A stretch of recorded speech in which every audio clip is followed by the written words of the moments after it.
Oh, yeah? Yep. Okay. Go ahead. Butch, how does it feel to be back home? You know, as I drive around here in Moorhead, I mean, there's so many emotions that come over me.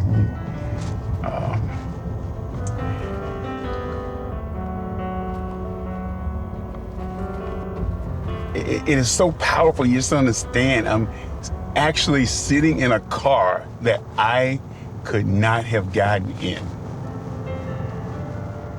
at 460 pounds. And I'm driving it, and I feel normal like everybody else. Ooh, powerful stuff. You know, with all the innovations and new medications and new approaches, you know, I got the audacity of hope that it's gonna be a better day for people like me stricken with the disease of obesity. Yep, you heard that right, 460 pounds. That's my hubby talking. His patients know him as Dr. Rosser, but if you really know him, you call him Butch. We've been on a journey together, through thick and thin. One that for Butch started deep in the dirty South. I was born in the tail end of summer the summer that would never end because it was hot as hell. It's like that in Mississippi. My mother was perpetually pissed off all of her life because I made her go through, 20 hours of labor. That was a big thing to ring throughout the neighborhood. Marjorie had a fat and fine baby boy, and I was 21 inches long and 11 pounds. Fat and fine is how they praise you down south when you're a large baby.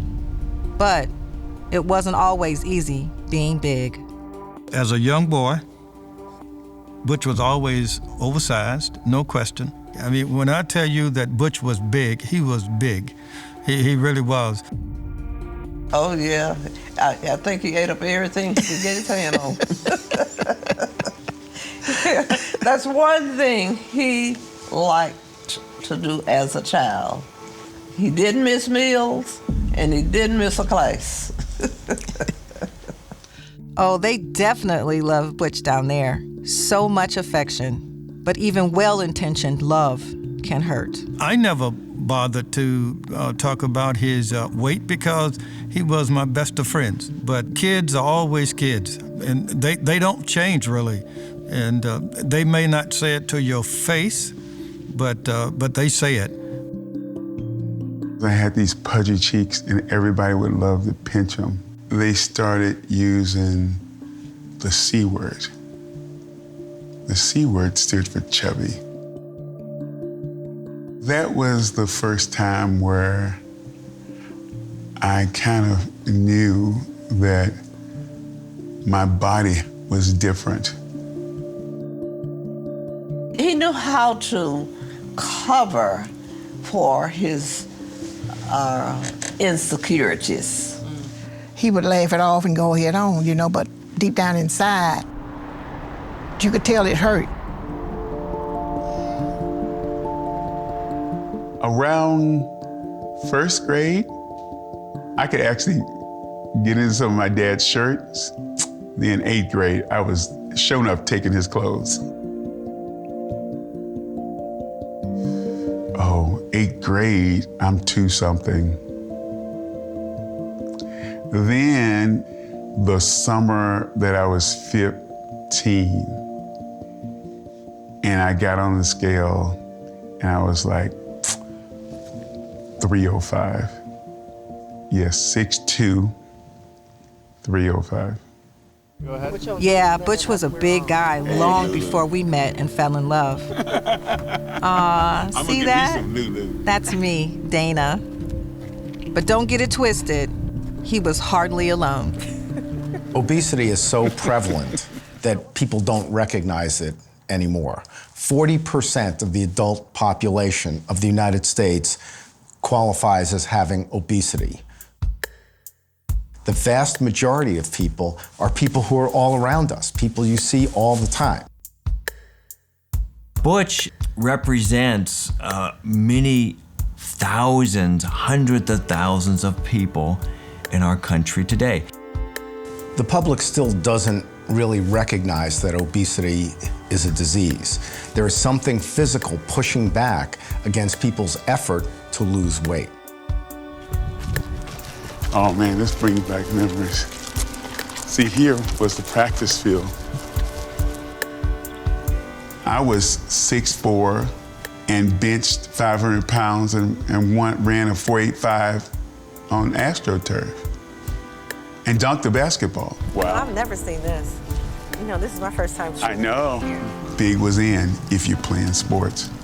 And then track season, I remember being here because I was throwing a shot put, and we'd be over here. Butch was going to be the best. He was going to get you. Whatever it is, Butch would give it all he had. I mean, he would go in, and he went in all the time. I thought I could maybe become acceptable, if that makes sense. I wanted them to say, he's an exceptional big guy. I call it my compensatory phase. Oh, you too big to move. No, watch me school you. Oh, you gonna talk about me and call me fat and come up with a name? Yeah, do that problem like I did and walk away. I was dropping the mic before dropping the mic was known. Because it was a personal battle every day. Weight wasn't the only thing heavy about my boo. From a young age, he had big dreams. But on his way to becoming a world-class surgeon, Butch started paying even less attention to himself. And like many folks, the weight crept in. Someone who is 100 pounds overweight, it's a reflection of profound damage to the nerves that are responsible for controlling body weight. And that's what actually is making it difficult for someone in that weight range to lose weight, because the control mechanisms are totally busted. There's so much unsubstantiated blame on the individual that they are obese because they're eating too much, it's their own fault, they don't have the willpower. And we now know through many decades of research, the science, and you cannot willpower your way out of obesity.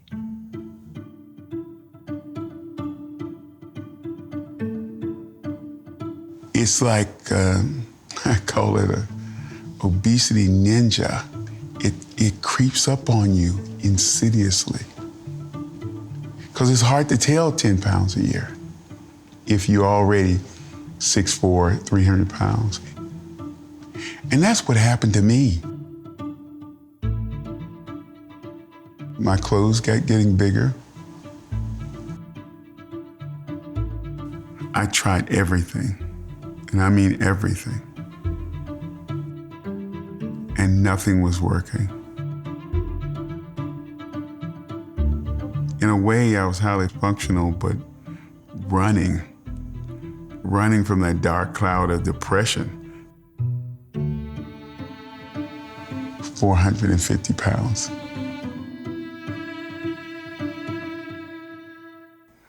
This was the end of the road for me.